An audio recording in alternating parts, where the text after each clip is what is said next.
Okay, so you've rolled your roller blind all the way up and it's just rolled down by itself.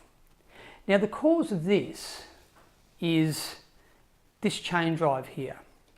And what happens is the springs in the chain drive wear out or they break. So what we need to do is we need to change this chain drive over. So if you'd like to come down nice and close, the first thing we need to do is we need to remove the chain drive from the tube. And it's as easy as just pushing it out of the tube and discarding it. You can see with this chain drive that the springs have broken off and they've cut through the body of the chain drive. And that's why this one isn't working anymore. Now, to release the chain, for this one, there is a screw down in the middle here, which we would undo.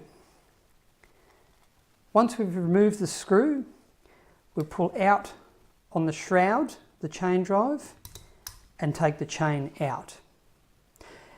When we want to reinstall the chain drive, we're just going to use this one rather than get a new one.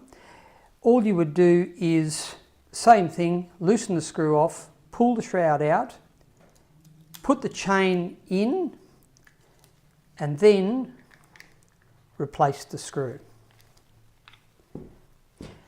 To install it back in the tube, you will notice that the tube has a keyway here and that the chain drive has an area here. So you would just line those up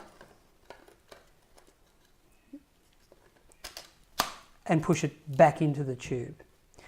And that's how you would replace a chain drive.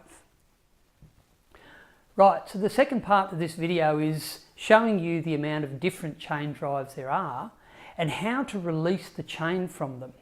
So if you'd like to come down, this one was the one we'd just done with the screw down the centre, so we already know how to do that one.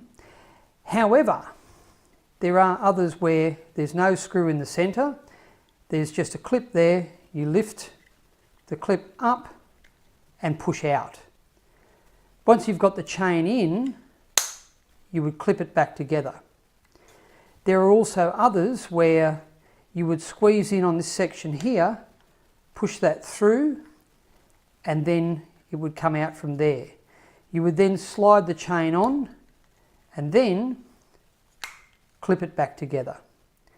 And the last one we have is a screw as well, but this one, the screw is on the opposite end. So you would loosen off the screw, pull it out far enough so you could slide the chain in, push it back in and retension the screw.